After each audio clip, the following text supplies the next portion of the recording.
Assembly ख़त्म होते ही लड़कियां अपनी अपनी क्लासों में जाना शुरू हो गई। मीरब ताहिर अपनी दोस्तों के साथ अपनी क्लास में आकर बैठ गई। असम्बली ख़त्म होते ही लड़कियां अपनी अपनी क्लासों में जाना शुरू हो गई। मीरब ताहिर भी अपनी दोस्तों के साथ अपनी क्लास में आकर बैठ गई। थोड़ी देर के बाद इस्लामियात की टीचर मिस फरहाना आ गई। हाज़िरी लगाने के बाद सब बच्चों को किताबें निकालने का कहकर अपनी कुर्सी पर बैठ गई। फिर हर लड़की से सबक सुनने के बाद वो लड़कियों को सबक के बारे में समझाने लगी कि हमें कभी भी किसी का दिल नहीं तोड़ना चाहिए, क्योंकि अल्लाह पाक और हमारे प्यारे नबी अकरम ने भी इस बात को नापसंद करार दिया कि किसी का दिल दुखाना बहुत बड़ा गुनाह है। हमें ऐसे अमल से बचना चाहिए जो तबाही और अल्लाह पाक की नाराज़गी की तरफ जाता है। क्लास की सब लड़कियां मिस फरहाना की बातों से बहुत मुतासिर हुईं। छुट्टी के बाद जब मीरब ताहिर अपने घर आई तो उसकी वालिदा ने उसे खुशखबरी सुनाई कि तुम्हारी खाला अपने ख़ानदान के साथ हमारे मोहल्ले में आकर रहेंगी। अब तुम्हारे साथ खेलने और बातें करने के लिए तुम्हारी खाला की बेटी अफशां भी होगी। मीरब ताहिर ये बात सुनकर बहुत खुश हुई, क्योंकि अफशां उसकी ही हम उम्र और खुश शक्ल लड़की थी। जल्द ही मीरब की खाला अपने ख़ानदान के साथ उसके मोहल्ले में शिफ्ट हो गई। पहले वो लोग मरी में रहते थे। मीरब कभी मरी नहीं गई थी। आज अफशां से उसकी पहली मुलाकात हो रही थी। मीरब ने मुस्कुराकर उसे कहा कि अस्सलाम वालेकुम अफशां, कैसी हो? अफशां ने मुंह टेढ़ा करके अंग्रेज़ी में कहा कि hi Meerab, I am fine. Meerab को बेहद अफसोस हुआ कि वो उर्दू बोलने की बजाय मुंह टेढ़ा करके अंग्रेज़ी बोल रही है। मीरब बोली कि अफशां, तुम उर्दू क्यों नहीं बोलती हो? अफशां ने बदतमीज़ी से जवाब दिया कि तुम्हें पहले बताना चाहिए था कि तुम अंग्रेज़ी नहीं जानती। मरी में मेरी सब दोस्त अंग्रेज़ी में बोलती हैं। ये बात करते वक्त अफशां का सर ज़रूरत से ज़्यादा अकड़ा हुआ था।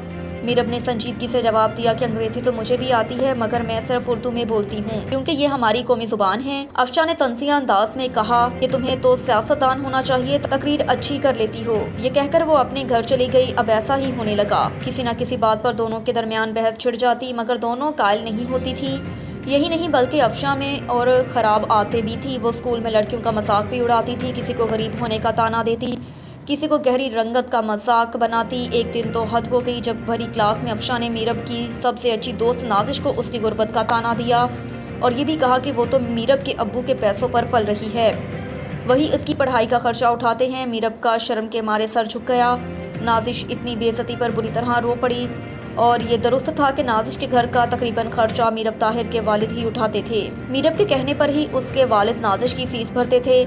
नाजिश के वालिद को कैंसर था। उसकी माँ सारा दिन लोगों के घरों का काम करती थी और उसकी सारी तनख्वाह शोहर के इलाज पर खर्च हो जाती थी। इसलिए मीरब ताहिर के वालिद ताहिर मुनीर उस घर का खर्चा उठाते और उनका एक अच्छा खासा कारोबार था।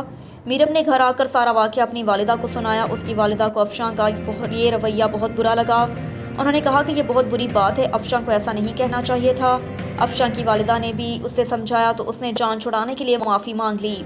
एक रोज़ अफशां अपनी ड्राइंग बुक में बहुत खूबसूरत तस्वीर बनाकर लाई और क्लास में सबको दिखाने लगी, लेकिन सब ने उसकी ड्राइंग में खराबियां निकाली। हर कोई उसकी ड्राइंग की बुराई कर रहा था। अफशां का चेहरा उतर गया था। इस दिनों के बाद अक्सर यही होने लगा। अफशां जो काम करती सब क्लास उसके काम में खराबी निकाल देती।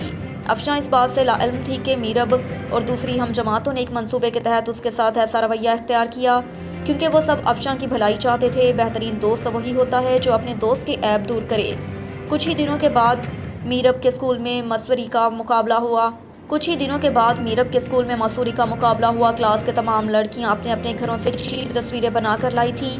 मीरब और अफशां ने भी इस मुकाबले में हिस्सा लिया। दोनों ने बहुत खूबसूरत तस्वीरें बनाई थी। मीरब ने अपनी तस्वीरें दोस्तों को दिखाई तो सब ने उनकी तस्वीरों की तारीफ़ की। जब अफशां ने अपनी तस्वीर दिखाई तो हर एक ने उसकी तस्वीरों को नापसंद किया। एक लड़की ने कहा कि अफशां, हमने कई बार तुमसे कहा है कि अपना वक्त और पैसे ऐसे फजूल कामों में बर्बाद मत करो। इस तरह सब क्लास ने उसकी खूब खिंचाई की। अफशां ने लड़कियों के रवैये से बहुत हैरान हुई, फिर अपनी सीट पर बैठकर बेख्तियार होने लगी। ये देखकर सारी लड़कियां हैरान और परेशान हो गई। मीरब ने आगे बढ़कर कहा, अरे अफशां, क्या हुआ, क्यों रो रही हो? अफशां हिचकियाँ लेने लगी और कहा कि मैंने इतनी मेहनत से ये तस्वीरें बनाई थी, घर में सबको पसंद आई, मगर यहाँ सब ने उन्हें नापसंद किया। मीरब ने सवाली नज़रों से उसे देखा और कहा कि अफशां, क्या तुम्हें बुरा लगा? अफशां ने रो देने वाले अंदाज में कहा कि हाँ, जाहिर है कि मैंने इतनी मेहनत से तस्वीरें बनाई हैं। मीरब मुस्कुरा कर बोली कि देखो अफशां, जब तुम्हारी बनाई हुई तस्वीरों को सब ने नापसंद किया तो तुम्हें बुरा लगा। इस तरह जब तुम किसी को गहरी रंगत की वजह से या कभी मोटे दुबले होने और कभी गरीब का मजाक उड़ाती हो तो सोचे उन्हें कितना बुरा लगता होगा, कितना दुख होता होगा। हर इंसान को अल्लाह पाक ने पैदा किया, किसी को गोरा, किसी को काला, कोई लंबा, कोई भंगा, कोई अमीर तो कोई गरीब। तुम्हें किसी ने हक दिया है कि तुम अल्लाह पाक की बनाई हुई मखलूक का मजाक उड़ाओ? جیسی تکلیف تمہیں ہوئی ویسی ہی تکلیف ان سب کو ہوتی ہے۔ افشاں کے سر شرم سے جھک گیا۔ آج اسے اپنی ہر زیادتی یاد آ رہی تھی۔ اس نے ساری کلاس کے سچے دل سے معافی مانگی۔ میرب سمیت ساری کلاس نے اسے خلوص دل سے معاف کر دیا۔ اللہ پاک درگزر سے کام لینے والوں کو پسند کرتا ہے۔ اتنی زیادہ سہولت اور خوشیاں میسر ہونے کے باوجود ہم پریشان اور تنگ دست رہتے ہیں اور اضافے کی خواہش رکھتے ہیں۔ کتنے عظیم ہیں وہ لوگ جو قناعت پسند ہیں، جو اللہ پاک پر توکل